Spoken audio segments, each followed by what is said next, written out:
has a ton of heroes to pick from, but which character stands out more than the other? What heroes make the absolute difference in and out of battle? Are all the heroes good for solo queue? Which is the best character in variety of team composition? In today's video, we will go over all of that and more with my advanced hero tier list, and I'll also introduce to you heroes that you might have seen but never got the chance to test out. So wildlings, without further ado, let's get right into the video.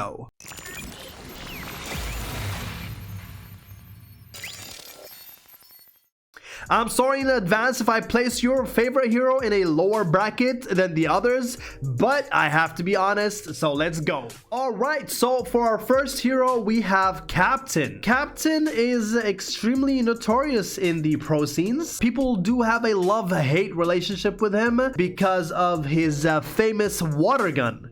What his water gun does is absolutely freeze you to your toes and slow you down. Because of that single ability, he is absolutely feared. Now, when we do look at Captain and his team composition, abilities, and chemistry, does he fare well in a solid team? In my opinion, Captain does shine as a solo as well, not so much as a team, even though he does really well with a lot of other heroes. So for that, I would actually place in the A tier. Not the absolute best, but definitely just under. So we have our first A-lister, Mr. Capitan. Now for our second hero, LUCINDA. LUCINDA is definitely one of my three main heroes. She is in third place, but definitely a powerhouse. So LUCINDA has an ability called Absolute Gravity, which she throws a card device that forms a mini black hole, and it drags all enemies within range to the center. But it also works very well against vehicles as well, slowing them down. She's one of those heroes that is really extremely annoying to chase, especially inside buildings, because her second ability, Portable Incendiary Bomb, which she throws a portable incendiary bomb that deals continuous flame damage to the enemy. And having a shotgun in hand because of her shotgun assault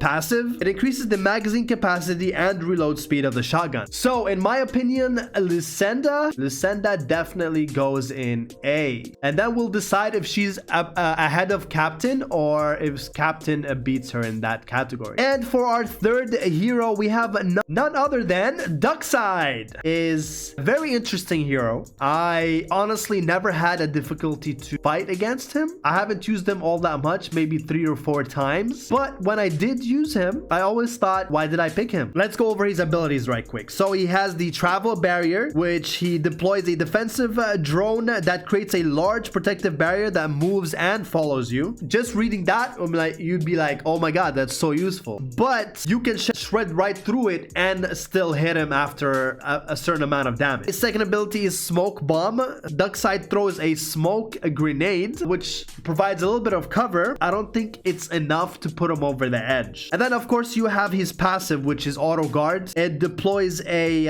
energy barrier automatically when you take damage. He is probably the only tank in the game.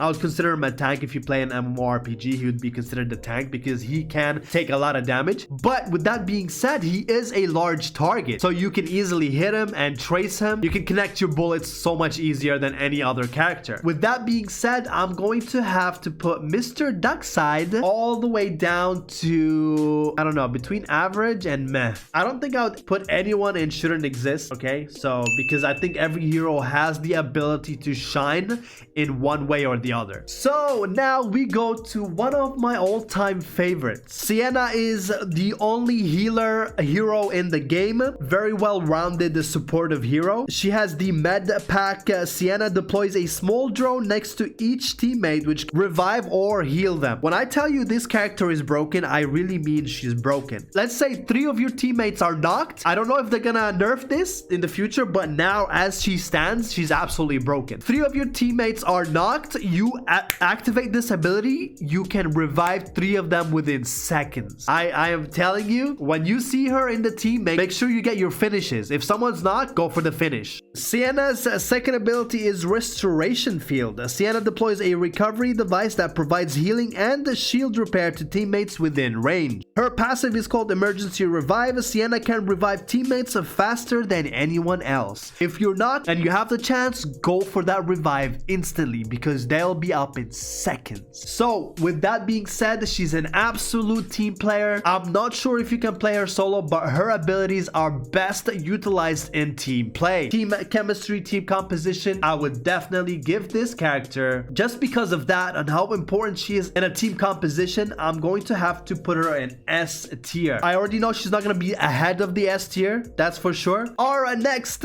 famous pizza girl, the one and only Miss Maggie. If you guys watched my Maggie guide, you know that her pick rate is extremely high, and it's extremely high for a reason. All the pro players, solo players, tournament players have a Maggie in the team. Maggie's abilities to get in and out of fights, absolutely swift on her feet. All of her abilities are to do with jetpack boosting and speed. So her first ability is Aero Zoom. Maggie overloads her jetpack circuits, shortening flight cooldown, which means that she can use her jetpacks over and over again in a short span of time. Her second ability, which makes her extremely hard to chase, especially in buildings, is Blast Delivery. Maggie throws a portable grenade that damages all enemies around that point of impact. Her passive is Jet Boost. Maggie's movement speeds increase for a short period of time after using her jetpacks. So as soon as you use her jetpack, she lands, she's gonna be super agile on her feet. So with that being said, can Maggie play really well in a team? Absolutely yes. Can she play really well as a solo? 102%. Yes, yes, yes. For that reason alone, I will put her in S tier. Now, one of my 3 wives have made the CEANA. So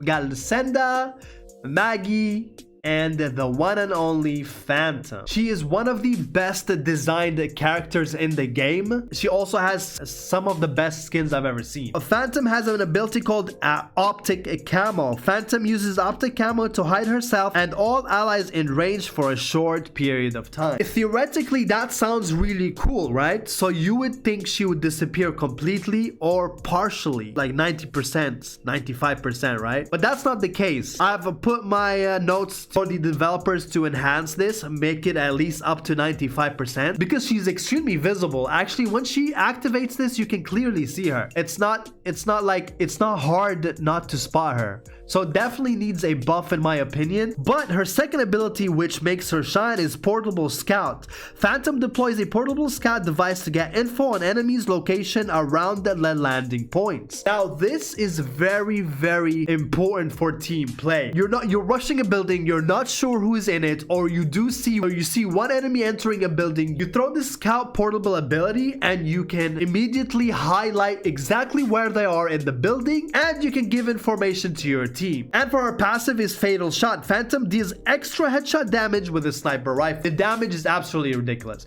But is that enough to put her anywhere above B or A? I am not too sure. For that reason, I'm going to put our girl Phantom in B. Even though she's one of my wives, but we're not here to, to do favoritism.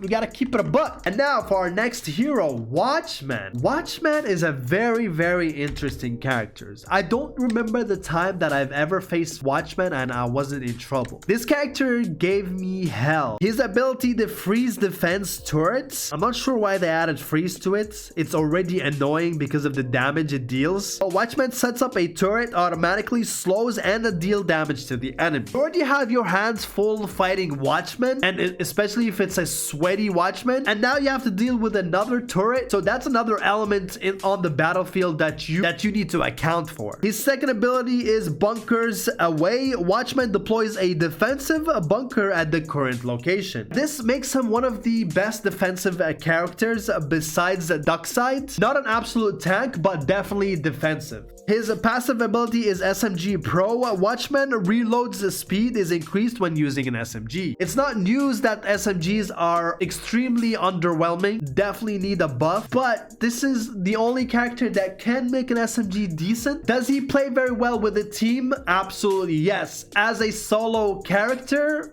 I am not too sure. Yeah, I haven't seen many players rock this hero solo. So for that being said, I would have to put him in, he's definitely in B. Wow, this list is coming together now, huh guys? And now my main hero, and I'm not gonna be biased, I promised. If you watched my SUNIL guide, you'd know that I'm not biased towards this character at all. He is definitely one of the best designed characters. His skins are absolutely fantastic. But let's get right into his ability. So his first ability is Enhanced Hologram. SUNIL calls out a hologram guidance, dispelling all negative effects from allies while making them briefly immune to debuffs. Also increases the movement speed and damage of all allies for a short period of time. Now, that is his ultimate ability. It is a game changer. Imagine having extra speed and more damage for yourself and for allies. That alone makes him an absolutely insane character for solo play and team composition. Now, let's go to his secondary ability. Springboard. SUNIL deploys a jump pad that ejects the user at a high speed. Now, if you ever found yourself in a situation where you need to get the hell out of that chaotic onslaught, then get your jump pad out, call your team, and get out of there. Reposition and reassess your situation. This character has so many escape abilities and movement enhancements. It's absolutely crazy. And for his passive ability, it's called Adrenaline. SUNIL's movement speed is increased while shooting. This alone makes him a very hard target to hit. That SUNIL can play as a solo and works extremely well within a team. So for that reason, we will put him in S tier. And now for the next hero, we got YONG. Definitely a fan favorite. The community absolutely loves this hero because of his scout ability. YONG activates his tactical eyepiece to provide all teammates with comprehensive information on enemies within the target range, like how many enemies are in that range, and they'll be highlighted. His second ability is called Recon. YONG activates his tactical recon eyepiece to obtain key location information on his enemy within range. So this is a very small radius. I think they should increase it a little bit, but this is his second ability, so you can use it more often to locate people around you or within the vicinity. And for his passive is a track and trace. YONG can see recent enemy footsteps within range. Now YONG is definitely S tier when it comes to team play, but solo he has absolutely no escape ability. He would do I don't think he would do very well as a solo hero. So with that being said, I will put YONG in B. And for our next hero, SYFER. Now, SYFER I'm not too sure about, right? I don't have a ton of experience using her, but I have faced a few good SYFERs. I've played with SYFER maybe three to 5 times. So our first skill is EMP Shock. SYFER launches an EMP shock that hacks into enemy devices, damaging the shields of all enemies within range and temporarily deactivates the use of jetpacks. If there's 2 to 3 enemies in a building and you activate this and you hit the jackpot, because the radius is rather mid to small, but if you do, then hallelujah, you rush in there, you almost guaranteed 3 knocks because no one's gonna have shields and no one can use their jetpacks, and they're literally sitting ducks in there. Her second ability is Area Recon. SYFER expands the recon network to obtain key location information on her enemies. So this is another scout ability like YONG. Her passive is Double Restore. Every once in a while, SYFER can use the shield recharger with double the effect, so you don't have to spend so much time recharging your shield. But can she play well with a team? Solely because of her EMP shock, I would say yes. So for that, I'm going to have to put her down in. And now the absolute favorites of the Farlight community, MKR. There's a lot of debates about this specific hero. Sometimes they say he's just too much to handle, but I'm here to break him down and tell you exactly my thoughts on this character. MKR has the ability called Fatal Volley. MKR reveals his secret weapon to fire a bombardment of rockets in the target frontal area. This is the move, this is the skill that everyone is complaining about. And I believe they have nerfed him and Captain because of Captain's water gun and because of MKR's bombardment, but it's still a powerhouse.